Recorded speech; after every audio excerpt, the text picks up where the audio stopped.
Have you ever noticed that letters in the UK always arrive with these little orange marks on them? It's actually a barcode, and members of the public can't read what they say, but they can still tell you a little bit about what happened to that letter while it was going through Royal Mail's system. And this is something that I became aware of recently because I have been running a fairly stupid experiment. So I've always wondered, when you're sending a letter, how much of the address do you actually need to write on the envelope so that the letter gets where it's supposed to go? Because ordinarily you would write the full address, of course, but often when you're ordering things online, you don't have to give the full address. You can just give the postcode and the house number, and then the system will look up all the other details and fill that in for you. And Royal Mail sorts almost all letters with machines and computers now, so why couldn't they do the same? So I decided to send a series of letters with increasingly vague addresses to find out at what point Royal Mail is just not able to deliver that letter. Obviously for this video I had to send these letters to someone, and I don't really want to give out their address. So in this video, whenever I talk about the address that I used, I'm going to use Wallace and Gromit's address, which is 62 West Wallaby Street, Wigan, WG7 3FU. And according to Royal Mail's guidelines, that is the correct way to write their address on an envelope. I had learned in school back in the day that you were supposed to write the county after the town, and you will find a lot of sources online that say Wallace and Gromit's address has Lancashire after Wigan. But it turns out Royal Mail doesn't actually recommend putting the county on the envelope. And I think that's because counties are kind of messy and they change over time. Wigan, for example, historically was part of the county of Lancashire, but in the modern framework of government, it's actually part of Greater Manchester. Oh dear. Someone should really make a YouTube series where they travel around all the historic counties of England. I think that'd be really good. But anyway, none of this helps with getting post where it needs to go, so Royal Mail don't use it. To begin the experiment, I sent a letter which just had the full proper address on it. And this was just to make sure that the post actually was working on the day that I was sending all of these, because I was sending them all by first class, so if this letter didn't turn up the next day, I would know that something was wrong. And then I just started taking bits out. So first of all, let's lose the town. Now this definitely still has all of the information that you would need to deliver this letter to the correct place. So it's really just a question of whether Royal Mail's machines get confused at this point, or if they're still able to work out the full address. And then what if you remove the street name as well? I mean, this is a house number and a postcode. This is still technically everything you would need. Will Royal Mail's machines look at this, be able to tell what they're looking at and resolve the full address from it, or will they just get confused and give up? If that does happen, the machine will set that letter to one side, and ultimately a postal worker will have to look at it manually and work out where it's supposed to go. But how will we know whether or not that's happened? Well, this is where the orange barcodes come in. When letters arrive at a Royal Mail sorting centre, they go through something called an intelligent letter sorting machine, and that machine reads the address that is written on the envelope and then prints two orange barcodes. The top one is called a tag code, and that just contains information on when the letter was sorted and which machine sorted it. But the bottom one is called a route code, and that contains the correct address for the letter as read by the machine.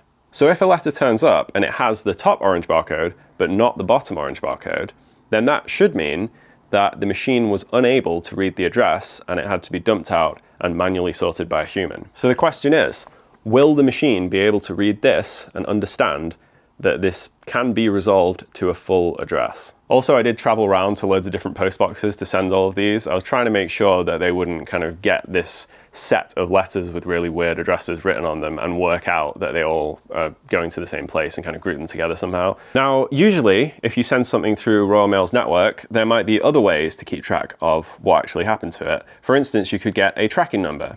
But I couldn't do that in this case because in order to get a tracking number, you have to provide the system with a full, proper address.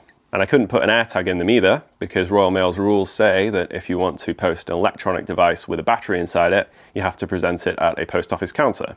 And if I did that, they would have said, what the hell is this? But anyway, the letter with the full address did turn up as intended, perfectly fine the next day with the orange barcodes on it. And again, obviously this is not the actual letter that I sent, so you're not going to see the orange barcodes, but there were two orange barcodes on the envelope. Also arriving the next day was the letter with no town in the address. So I think we can probably conclude that the town doesn't actually need to go in there for their machines to correctly sort the letter. But the story doesn't end there, because the next day, Royal Mail delivered the letter which only had the house number and the postcode on it. But this time, there was only the top orange barcode, and someone had manually written the street name onto the envelope. And this is my dramatic reconstruction of what that looked like. So this letter must have been rejected by the machine, and presumably the reason that it was a day late is because by the time someone sorted it manually, the next day's post had already gone out. Royal Mail aims to deliver first-class post the next day, but obviously if you're doing stupid things like this, it's kind of your own fault if your letter gets delayed. So envelope without the town is fine, but envelope without the street name has to be sorted manually and might be delayed. But that was actually just the beginning of my experiment, because what I really wanted to know was whether there was a way to send a letter without writing the address at all. Because in the UK, every address has a postcode and it looks like this. But over in Ireland, they have a different postcode system and it looks like this.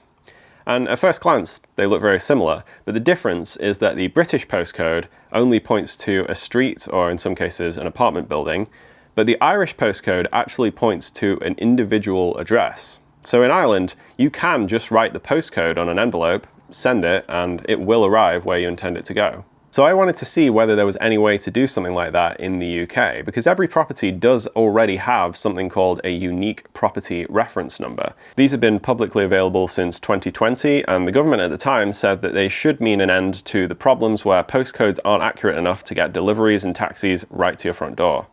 So I wanted to try just putting that number on an envelope by itself, sending it through the post and seeing if it would arrive.